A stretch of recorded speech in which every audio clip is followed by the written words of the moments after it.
I gifted my parents a $425,000 seaside mansion for their 50th anniversary. When I arrived, my mother was crying and my father trembling. My sister's family had taken over. Her husband stepped toward my dad, pointed to the door, and yelled, "This is my house. Get out." My sister laughed until I walked in and silence fell. My name's Thomas. I'm 37, the eldest kid, the one who fixes things. I'm a neurosurgeon. I live out of a locker at the hospital and a suitcase at home. I track my life in 4 a.m. pages and/or schedules. I don't drink much. I run when I can. I save almost everything I make because I grew up on overdraft fees and we'll see next month. I was the kid who translated grown-up panic. It'll be fine, I'd say at 10 years old while mom cried over late rent. I learned the taste of fear and the shape of emergencies. I learned to be useful. 2 weeks ago, my parents hit 50 years married. I wanted them to have a real win. A place where the air smelled like salt and the floors didn't squeak and nothing reminded them of coupons or secondhand furniture. I found a small blue house above the water, a little crooked, yes, but warm.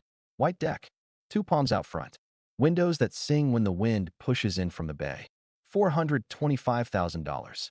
I closed it in their names, set up the utilities, stocked the fridge, hid a note in the silverware drawer. For late mornings and loud laughter. Love, T. I didn't tell anyone else. Not even my sister. On the day I drove down with a cake and a bottle of sparkling cider, the ocean was clear and the sky was that annoying perfect, and I felt stupidly happy. I parked in the driveway and saw someone else's SUV already there. That wasn't right. The front door was wide open. The screen banged in the wind. I stepped inside. My mother was in the kitchen holding a dish towel like it was a white flag. Her eyes were red. My father sat in a chair, shoulders hunched, hands shaking. Boxes everywhere. Loud voices from the hallway. A child's cartoon blaring in the living room I hadn't even turned on yet. I barely got out. Mom. When he appeared, my brother-in-law, Kyle, bare feet, beer in hand, football shirt. He planted himself in front of my father, jabbed a finger toward the door, and yelled, "This is my house. Get out." From the couch, my sister, Julia, laughed. "Relax, Dad. We're just getting settled." The plastic cake lid dug into my palm. Something in me went very, very quiet.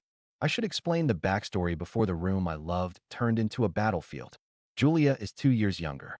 In our house, she was the artist, then the free spirit, then the "it's just a rough patch." My parents did what they knew, sacrificed, defended, minimized. I did what I knew covered. First it was textbooks, then a semester, then a down payment for her first apartment, just until Kyle's startup lands. When the startup landed, it was on my wallet. I paid for braces for her oldest when their dental plan had a weird deductible. I financed a used minivan when the bank said no. I co-signed a lease after the eviction. There are Venmo notes that read like diary entries. Julia electric bill, Kyle job interview suit, school trip for Mia, rent, again, just this one last time. Every transfer felt like control, like I could sand down our family's big, ugly edges. I was wrong.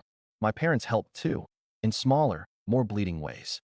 Mom packed groceries into Julia's trunk and called it cleaning out the pantry.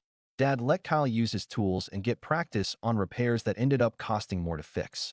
The chorus never changed. You know your sister. Not everyone's like you, Thomas. You were born old. In residency, I slept on call room mattresses and sent money on broken Wi-Fi at 2 a.m. because the landlord is threatening to change the locks in the morning. Somewhere along the line, I became a card you swiped without thinking about the balance. When I found the Seaside place, I planned it like a surgery. I put the deed in a trust with my parents as lifetime beneficiaries. I paid the taxes out 20 years on a dedicated account. I prepaid the HOA. I replaced the locks and then looked at the keys in my hand and felt like I was holding a life raft. I told Mom and Dad 1 week before the anniversary so they could cry in private and not drown in attention. We drove down together. Dad touched the banister like it was a violin he used to own. Mom opened each cabinet and exhaled. We sat on the deck and listened to gulls. I said, "It's yours." Dad tried to speak, but his voice broke. Mom said, "It smells like lemon and open windows." I stayed overnight on a blow-up mattress to test the plumbing. Everything worked. The next morning, I returned to the city to do a decompression on a little boy with a tumor the size of a plum. The house stayed with them. Here's where the system did what systems do. Julia called Mom day 2. "Are you at a beach?" "Whose house?" Mom, terrible liar, said, "Oh, we're visiting a friend." By dinner, Julia had triangulated the address from a blurry sunset photo in Dad's Facebook post. View from our porch. She arrived with Kyle, 2 kids, a dog, and the kind of entitlement you can smell from the driveway. Mom told me later on the phone, voice small, they just wanted to see it. Then, they're staying for the weekend. Is that okay? I said, it isn't a rental. She said, we'll talk when you come down. By Saturday morning, my father was texting. Some confusion about the house. Julia keeps saying family home. Can you come? Then nothing. Then the call I didn't pick up because I was scrubbed in. Then the selfie from Julia in my parents' kitchen, captioned, home sweet home. Hashtag manifesting. Comments from her friends rolled in. So deserved. Beach era. One from Kyle. Finally, a place where the kids can be kids. My palm started to itch where the scalpel handle rests for hours. I sent Dad a text. On my way after surgery. Don't sign anything. Don't agree to anything. Love you. I drove straight after discharge. I rehearsed soothing words. We will reset this. We will breathe. We will set rules. I walked into the open door instead. Kyle's voice was already up here. You two are old. Stairs are dangerous. You'll fall. This is a family house. We're family. We'll manage it. Mom tried. It's Thomas's gift, and he cut her off. He gave it to you. You're giving it to us. Same difference. Julia didn't stand. She just smirked. Don't be dramatic, Mom. We'll handle the bookings. Bookings? Kyle waved toward the view. Prime waterfront. Peak season. I listed it this morning. Easy money. You two can have the downstairs during off-season. I looked at my father's hands. They were trembling like they do when he's furious and trying not to be. This is the same man who once worked 3 jobs and still found a way to show up at my high school orchestra concert in a greasy uniform. He was now being told to move aside in a house he had just learned was his. I was raised on be useful, not be loud. But the last text from Dad had been a request I couldn't file under later. I set the cake on the counter. It looked ridiculous on that table crowded with fast food bags and makeup kits. My voice when it came out was steady. Who told you this is your house? Kyle rolled his eyes like I was slow. Family money. Family house. Don't be weird. Julia added, sing-song, we're not asking, Tommy. We're updating. Mom's face crumpled. Thomas, can you just explain? Kyle pointed at my father again. He can explain from the porch. Julia laughed. Babe, stop. Dad knows we love him. My father's jaw worked. No sound. Something in me clicked into place like a bayonet. Everyone to the living room, I said. Not loud. Just surgical loud. The kids paused their show. The dog stopped shredding a throw pillow. Kyle snorted, but followed, because people like him always believe the room belongs to them. I stood by the mantel under the framed photo of my parents cutting a supermarket cake 40 years ago. I could feel my pulse in my thumbs. I pulled a folder from my bag and laid out 5 documents on the coffee table. Deed, I said, tapping the first page. Recorded last week. The property is owned by the S. and R. Life Trust. Lifetime beneficiaries, Sam and Ruth, my parents, with exclusive right of occupancy. Kyle squinted like the words were doing something to him. In English. In English, I said, you don't get a key, Kyle. He laughed. Bro, try and stop me. I tapped the second page. Trust instrument. Successor trustee. It gives me the duty to maintain the property for my parents' comfort. It also gives me the obligation to remove anyone who interferes with that. Julia's tone slid sugary. Thomas, you can't be serious. We're helping. I slid the third. A color screenshot. The Airbnb listing you just posted using photos you took without permission. The description. Entire home. The house rules. No owner on site. The availability calendar. Booked out every weekend through August. The payout bank account ends in digits that match yours, Kyle. I blurred them for the kids. Kyle shifted. So what? Your parents could use the cash, man. I put down the fourth. A printed group chat thread from last night that Julia didn't know Dad had forwarded to me. Her messages in gray. We'll get him on board. He always caves if Mom cries. I'll guilt him about med school loans. So excited to finally have a beach base. Julia reached for it. I covered it with my hand. I placed the fifth, a laminated copy of the HOA rules. I ran my finger down to the clause. No short-term rentals. Here's what's going to happen, I said. You're going to pack your things. Today, you're going to delete the listing. You're going to text every person who booked and tell them the home is unavailable and issue refunds. You're going to apologize to Mom and Dad for frightening them in their own kitchen. And you're going to leave this house key on the table. Julia blinked like she'd misheard. Then she laughed, trilling and high. Or what, Tommy? Or, I said, I will perform my duty as trustee. Kyle took a step toward me. Duty this, he said, and he actually puffed his chest like we were 12. Mom whispered, Kyle, please. I don't like yelling. I like precision. So I kept it surgical. I set my phone on the table, screen up. On it, a drafted email to the HOA board with attachments. A second email to their council. A third to the county recorder with the Airbnb link and a request to flag the parcel for illegal use.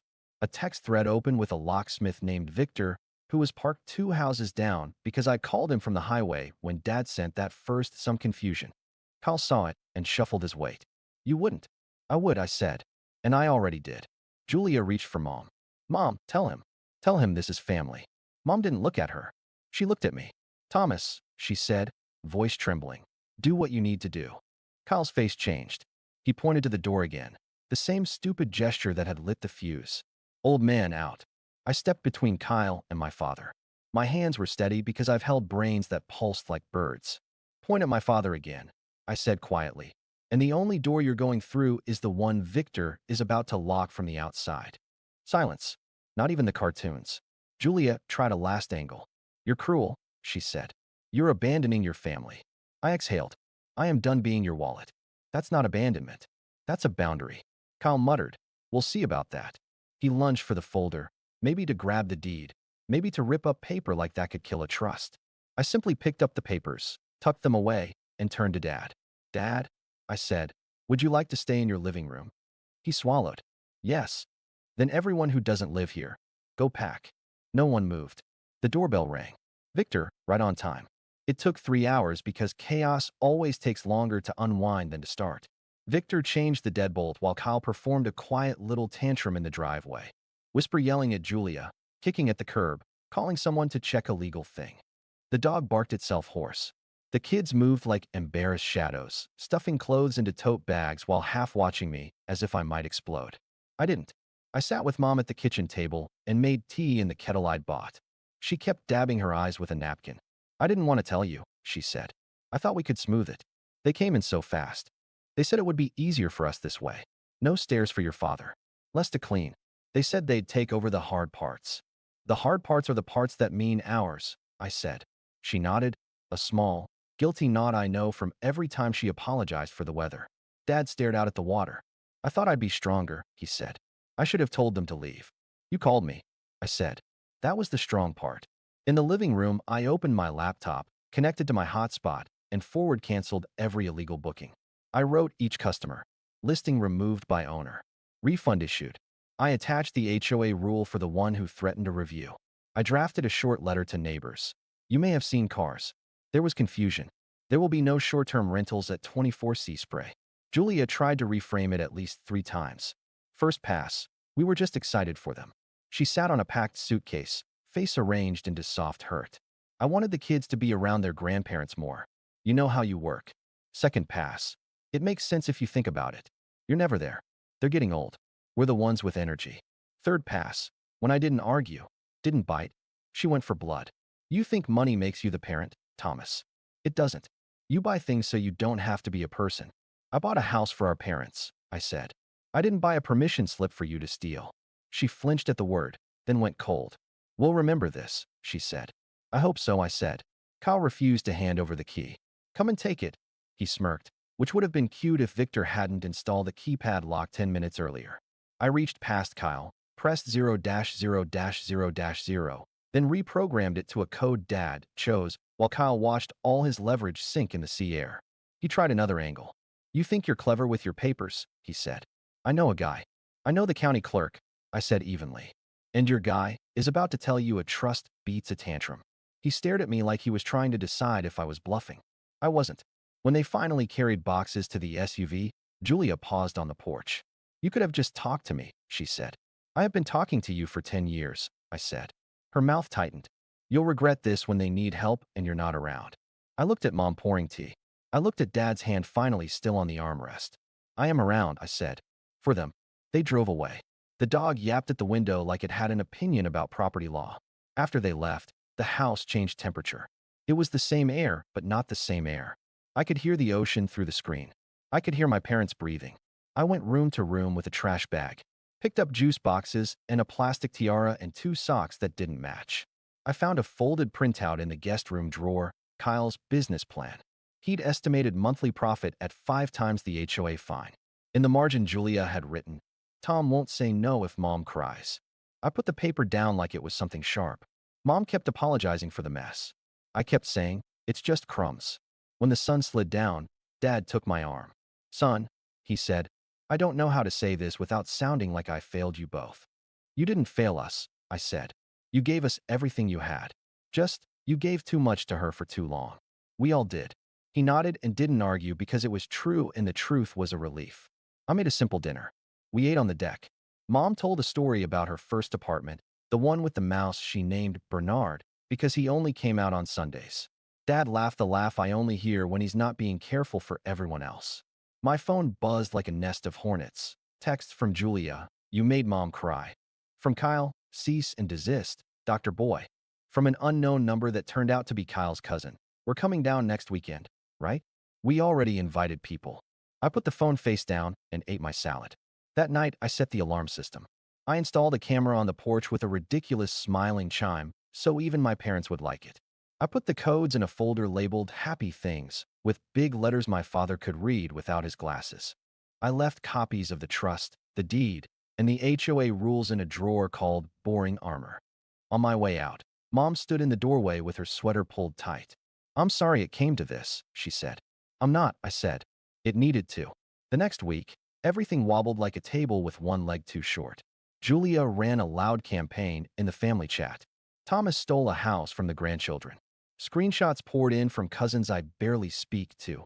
Julia's Instagram stories, blank background, white text, "When money makes you cruel." Then a photo of my car in the driveway with "Some people think they can buy love." I didn't reply. I built a small wall. I called our aunt who still says what she means.